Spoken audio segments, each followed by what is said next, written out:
आज हम बात करेंगे कि अगर एक बच्चा पैदा हो और पैदाइश होने के बाद वो ना रोए तो क्या उसको सीपी हो सकती है।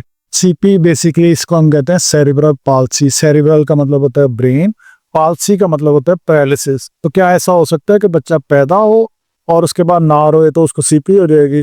ये चीज़ें हम डिस्कस करेंगे। वीडियो का एंड तक देखिएगा। अगर चैनल पर नए चैनल को सब्सक्राइब कर लें। मेरा नाम डॉक्टर मोहम्मद फैसल है। सीपी बेसिकली एक इस तरह की कंडीशन है जिसमें ब्रेन की, दिमाग की, उसको ऑक्सीजन नहीं मिलती है।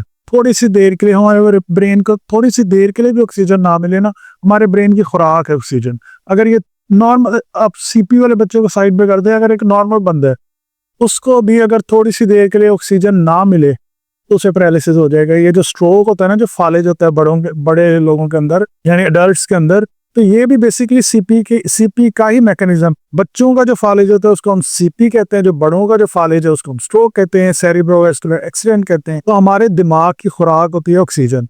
अगर दिमाग को ऑक्सीजन थोड़ी सी भी देर के लिए ना मिले तो पैरालिसिस हो जाएगा। बच्चों में ना मिले तो सीपी हो जाएगा। अब ये 3 कंडीशंस में हो सकता है। अगर सीपी है ना, बच्चे को अगर सीपी है, वो कब कब हो सकती है?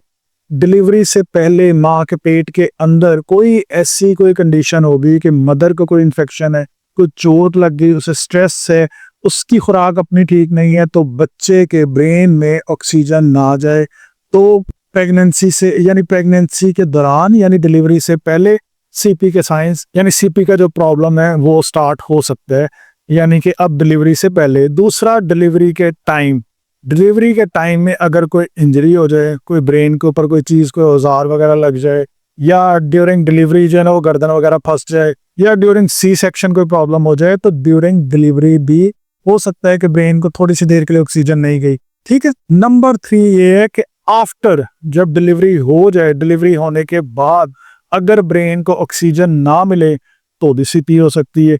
सीपी के लिए जो चीज सबको समझनी चाहिए वो ये है कि ये ऐसा डिसऑर्डर है, ऐसा प्रॉब्लम है जो नॉन प्रोग्रेसिव है। अब नॉन प्रोग्रेसिव का मतलब ये है कि जिसको एक बार सीपी हो गई, ब्रेन के जिस पार्ट की, जैसे ये आपको इतने सारे पार्ट्स नजर आ रहे हैं, फ्रंटल लोब है, प्राइटल है, टेम्पोरल है, दिमाग में इतने सारे ऐसे हिस्से होते हैं। अब जब ऑक्सीजन रुकती है ना ब्रेन की, तो वो थोड़ी सी देर के लिए रुकती। अब ये जितनी देर के लिए रुकती है वो उतनी देर में उतना डैमेज कर देती है। अब जिस जिस एरिया को वो डैमेज करती है वो एरिया के जो जो काम है ना वो सारे के सारे लॉस हो जाते हैं, वो सारे के सारे खराब हो जाते हैं। जैसे फर्ज करें, जैसे ये सेरिबेलम है। सेरिबेलम का काम होता है, मैं ये जो हाथ उठा रहा हूं ना, मैं हाथों को यूं जोड़ा, ये प्रॉपर, ये उंगली हर एक उंगली के साथ जुड़ गई है। ये जो कोऑर्डिनेशन के साथ मूवमेंट हुई है ना, एक तो मूवमेंट हुई, एक कोऑर्डिनेशन के साथ मूवमेंट हुई, ये इस सेरिबेलम ने करनी होती है। फर्ज करें कि अगर किसी के ब्रेन की ब्लड सप्लाई रुक गई, ऑक्सीजन रुक गई, तो क्या होगा? तो ये होगा कि उनके, अगर सेरिबेलम में खास तौर पे खून की सप्लाई, ऑक्सीजन रुक गई, तो उनकी ये जो कोऑर्डिनेटेड मूवमेंट है ये नहीं होगी। अब अगर किसी का फर्ज करें कि इस एरिया का रुक गया है, जो बोलने में हेल्प करता है, जो देखने में हेल्प करता है, जो दाएं तरफ को करता है, जो बाएं तरफ को करता है, तो ये सारा डिपेंड करता है कि किस एरिया की ऑक्सीजन की सप्लाई रुकी है। ये थोड़ी सी मुश्किल चीजें हैं जो मैं बहुत ज्यादा आसान अल्फाज में आपको समझाने की कोशिश कर रहा हूँ। तो आपके ब्रेन के किस एरिया के ऑक्सीजन की सप्लाई रुकी है उस पर डिपेंड करेगा कि सीपी के किस तरह के साइंस आएंगे। इसीलिए सीपी की फिर डिफरेंट टाइप्स होती हैं, जिसको एक को कहते हैं स्पास्टिक है, थेटॉइड है, एटेक्सिक है, मिक्स्ड है। अब ये देखें, डिफिकल्टीज विद द बैलेंस है, द कोऑर्डिनेट यूं साथ जोड़ लेना। अब ये एटेक्सिक के अंदर होता है, यानी कि इनके अंदर क्या है, यहाँ सेरिबेलम वाले एरिया का प्रॉब्लम हुआ है। इसी तरह से एथिटाइड होगा जब यहाँ का प्रॉब्लम होगा, स्पास्टिक होगा जब यहाँ का इशू होगा। ठीक है। लेकिन एक बार इशू हो गया वो इससे ज्यादा बढ़ेगा नहीं। अब इसको आपने ठीक करना है। अब इसको ठीक करने का क्या तरीका है? इसको ठीक करने के डिफरेंट मेथड्स होते हैं, और आपको मैं एक बात बताऊं, सीपी के बच्चों पे अगर मेहनत की जाए तो उनको बिल्कुल ठीक किया जा सकता है। और ये नहीं, मैं इसमें अच्छा पता है क्या, मैं किसी को अभी मैंने कहा ना कि इसको बिल्कुल ठीक किया जा सकता, हम समझ रहे हैं, हम बिल्कुल जी नॉर्मल हो जाएंगे। सीपी के बच्चे को हमने ऐसा करना है कि वो डिपेंडेंट ना रहे, किसी पे किसी भी किस्म का मोहताज ना रहे, और वो इंडिपेंडेंट लाइफ गुजारे। अब जो टाइप होगी उस टाइप पे डिपेंड करेगा कि बच्चे में कितनी ज्यादा रिहेबिलिटेशन की जरूरत है, क्योंकि कुछ बच्चों के अंदर मोनोप्लीजिया होता है, यानी कि एक टांग या एक बाजू इन्वॉल्व होती है।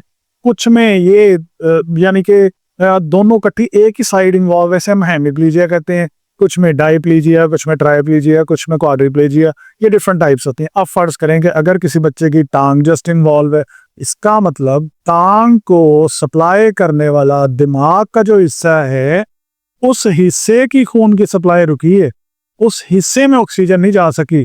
अब क्या करना है, हम उस हिस्से को ठीक कर सकते हैं? नहीं ठीक कर सकते।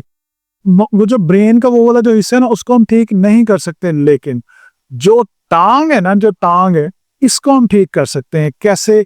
इस टांग को कंट्रोल करने वाला जो हिस्सा था वो तो डैमेज हो गया, लेकिन जो सही हिस्सा है ना हमारे दिमाग का, उसको हम सिखा देंगे कि इस टांग को कैसे कैसे हिलाना है।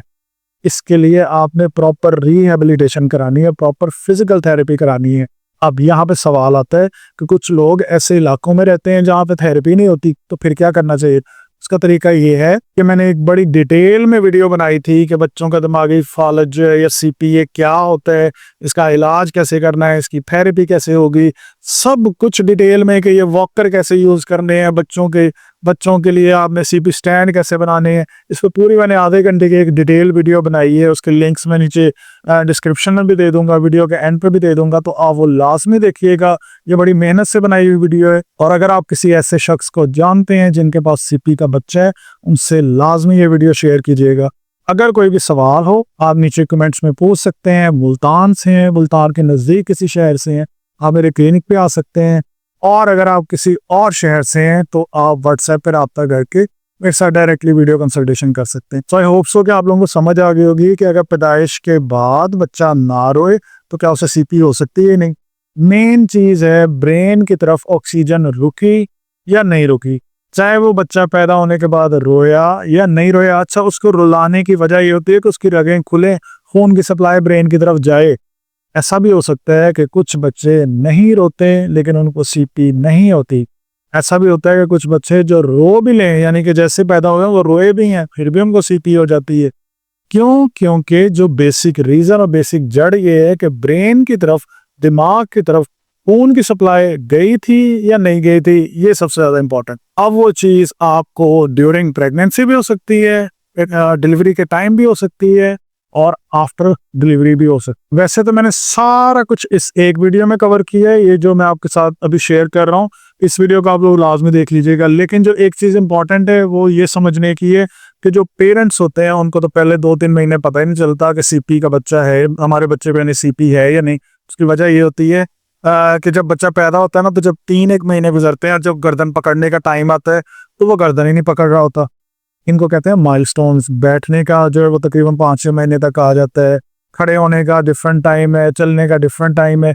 तो ये आपने ना ये माइलस्टोन सीख लेने हैं। तो मैंने इस वीडियो के अंदर ना पूरे माइलस्टोन भी सिखाने की कोशिश की कि कैसे कैसे पहचानना है कि किस किस लेवल के ऊपर हमें और कौन कौन से माइलस्टोन्स आ जाते हैं। सो आप वीडियो ये लाजमी देखिए। कोई सवाल हो नीचे कमेंट्स में पूछें।